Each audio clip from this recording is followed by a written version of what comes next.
بس رمضان کی سب سے بڑی تیاری کیا ہے کہ اپنے دلوں کو صاف کر لو پہلے سے، کہ جس دل میں نفرت ہو، بغض ہو، کسی کے لیے غصہ ہو، کسی کے لیے کیا کیا جذبے ہوں، دل صاف کرنا۔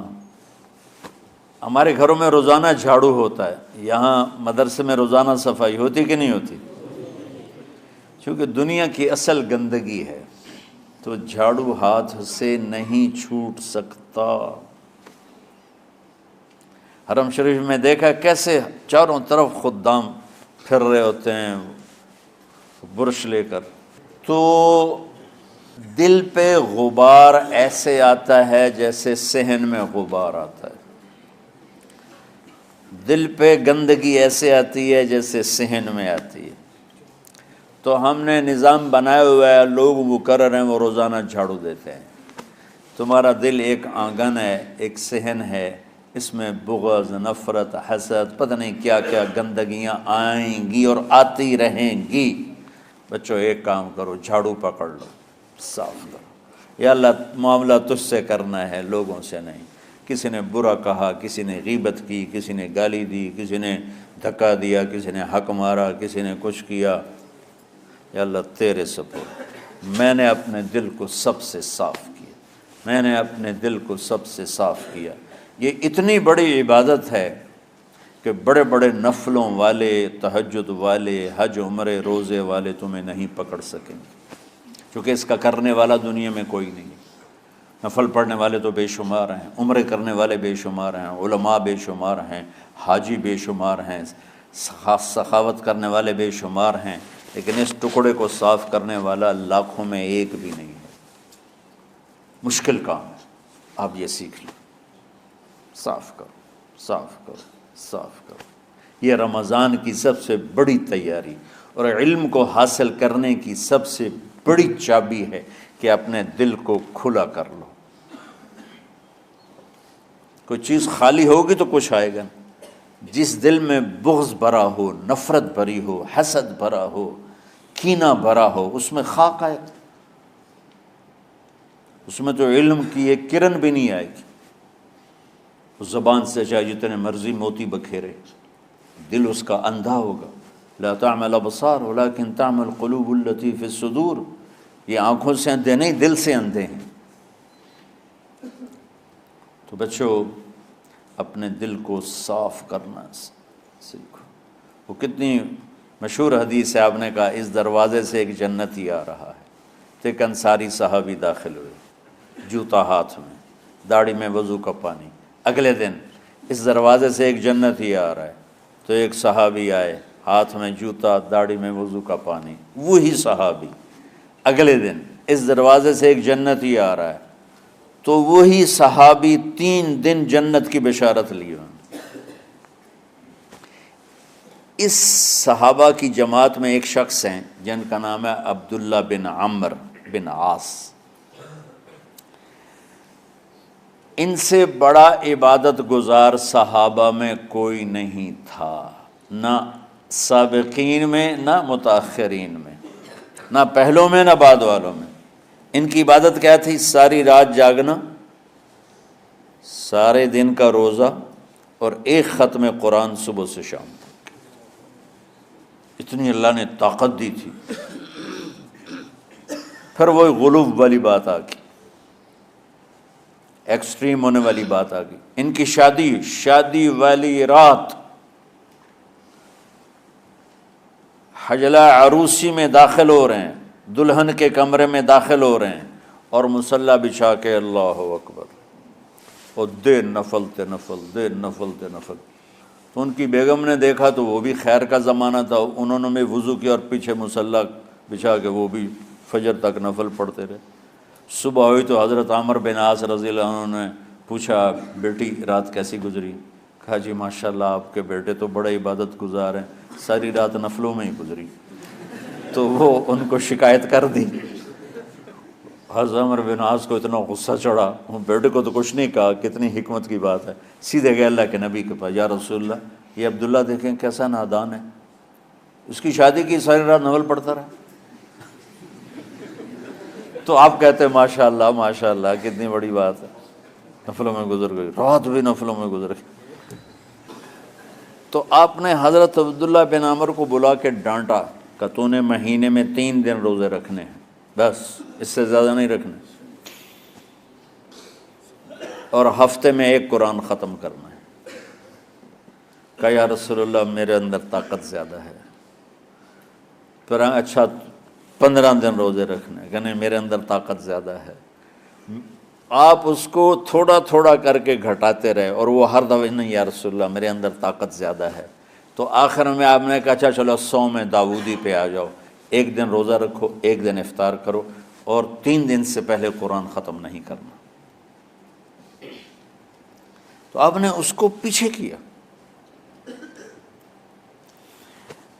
یہ بیٹھے تھے اس محفل میں، ان کے دل میں آیا کیا یہ بزرگ مجھ سے زیادہ عبادت کرتے؟ رات میں ساری جاگتا ہوں، دن روزہ رکھتا ہوں، 1 ختم کرتا ہوں، تو جنت کی بشارت تو مجھے ملنی چاہیے تھی، ان کو کیسے مل رہی؟ یہ کسی کتاب میں نہیں لکھا کہ یہ ان کا جذبہ تھا، لیکن جو کہ میں ان کی سیرت کو جانتا ہوں تو مجھے خیال آتا ہے کہ ان کی نفسیات میں یہ بات آئی ہوگی، چونکہ صرف انہی کو خیال آیا کہ میں جا کے دیکھتا ہوں کہ یہ بزرگ کیا کرتے ہیں۔ تو ان کے پاس پہنچ گئے، چاچا ذرا، وہ ادھیڑ عمر تھے، چاچا وہ میرے ابا تھوڑے ناراض ہیں، تو کچھ دن آپ کے پاس گزار لوں؟ کہ بیٹا بسم اللہ آ جاؤ۔ اب رات ہوتے ہی عشاء کی نماز پڑھ کے انہوں نے جلدی سے چادر اوپر لی اور یوں سراغ کر کے ان چاچے کو دیکھنے لگے ایسے کر کہ اب یہ کیا ساری رات سجدہ کرے گا، اور ساری رات روتے روتے روتے روتے مصلی گیلا ہو جائے گا، یا ساری رات رکوع کرے گا، ساری رات قیام کرے گا، ساری رات قرآن پڑھے گا، اس تصور سے یوں دیکھ رہے۔ اور وہ بزرگ صحابی تشریف لائے، سرانے پہ سر رکھا، اللہم بسمک اموت و احیا، ہو گئے۔ اب یہ دیکھ رہے ہیں ابھی اٹھیں گے، ابھی اٹھیں گے، ابھی اٹھیں گے، اٹھے نا، فجر کی اذان پہ اٹھے۔ اب یہ تو حیران پریشان ہو گئے کہ یہ کیا ہو؟ اس زمانے میں تو منافق تہجد نہیں چھوڑتے تھے ڈر کے مارے کہ پتہ نہ چل جائے ہمارے کفر کا، تو یہ چاچا جنت بھی لے گیا تو ستا بھی پیا کہ چلو کل دیکھوں گا۔ اگلی رات پھر چادر سر پہ کر کے اور یوں سوراخ کر کے لیٹے ہوئے اور دیکھ رہے۔ چاچا پھر تشریف لائے اور سرانے پہ سر رکھا، اللہم بسمک اموت و احیا، ہو گئے۔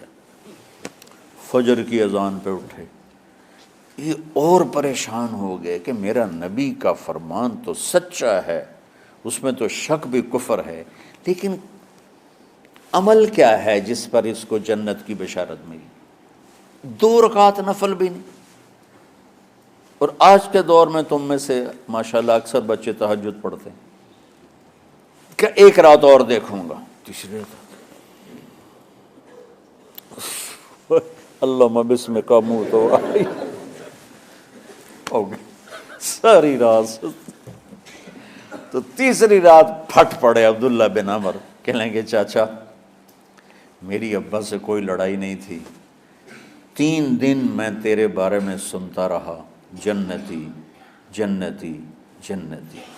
میں دیکھنے آیا تھا کہ آپ کیا کرتے ہیں، آپ تو کچھ بھی نہیں کرتے ہو، ساری رات سوتے رہتے ہو، اب کیا کرتے ہو؟ میں نے کہا بیٹا یہی ہے جو تم نے دیکھا ہے۔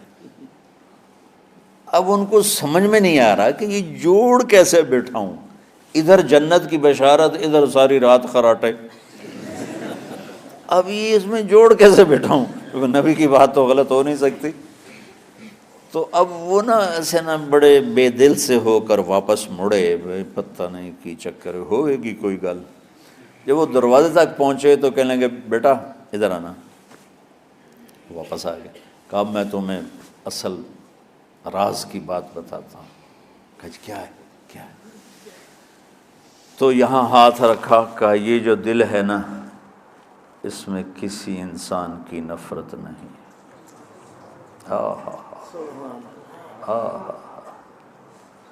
اور جب اللہ کسی کو رزق دیتا ہے، عزت دیتا ہے، مجھے کبھی حسد نہیں ہوا، مجھے خوشی ہوتی۔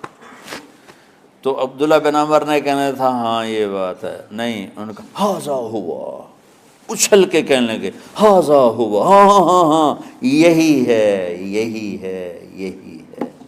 پھر کہنے کہ چاچا پر یہ میرے بس کا نہیں ہے، کون کرے گا یہ؟ اتنے بڑے آدمی ہو کر کہہ رہے ہیں کہ یہ میرے بس کا نہیں۔ تو بچوں، دنیا میں جنتی بننا ہے اور علم اللہ سے لینا ہے تو اسے صاف کر دو، سب کی نفرت سے۔ سب، اس نے مجھے یہ کیوں کہا، اس نے مجھے یوں کیوں دیکھا، اس نے میرے بارے میں یوں کیوں کہا، اس نے میرے بارے میں یہ کیوں لکھا۔ جس کی تعریف ہوتی میری کتنی برائی ہوتی، صرف تعریف تو نہیں ہوتی، بھرا پڑا سوشل میڈیا مجھے گالیاں دیں۔ اللہ کے فضل سے میرے دل میں ایک ذرے کے برابر کبھی کوئی منفی جذبہ نہیں آیا، آئے تو میں دھو کے صاف کر دیتا ہوں، یا اللہ میں نے اپنے دل کو صاف کیا، میرا معاملہ تیرے ساتھ ہے، کسی کے ساتھ نہیں۔ یہی آپ رمضان کی سب سے بڑی تیاری، علم کے حاصل کرنے کا سب سے بڑا ہتھیار آپ کو یہ نہیں ہے کہ تمہیں کتابیں یاد ہو جائیں، تمہیں اشعار یاد ہو جائیں۔ تو ساری امت سے کہتا ہوں رمضان کا استقبال کرو، دلوں کو صاف کر کے، نفرتوں کو مٹا کے، مذہبی نفرت، دنیاوی نفرت، رشتوں کی نفرت، بول چال کی نفرت، سیاست کی نفرت، لین دین کی نفرت، ان سب سے اپنے دل کو صاف کرو تاکہ رمضان میں اللہ نے علم اتارا، اللہ تعالیٰ آپ کو علم عطا فرمائے، اور باقی لوگ جو عام دنیا میں زندگی گزار رہے ہیں ان کے دلوں میں اللہ رمضان کا نور اتارے اور اپنے اور ہدایت کا نور اتارے۔ یہ سب سے بڑی تیاری ہے اس کی۔ اور کسی سے گلہ ہے، غصہ ہے، ناراضگی ہے، کسی سے بولتے نہیں ہو، ابھی سے شعبان آ چکا ہے، آپ شعبان سے رمضان کی تیاری شروع فرما دیتے تھے، تو اس کی تیاری کیا ہے؟ وہ دلوں کو صاف کرو، معاف کرو، معافی مانگو، تمہارا قصور نہیں پھر بھی معافی مانگ لو، دلوں کو صاف کرو، اور اپنے اور اللہ سے سخاوت مانگو کہ اللہ کو سخی بھی پسند ہے اور صاف دل والا بھی پسند ہے۔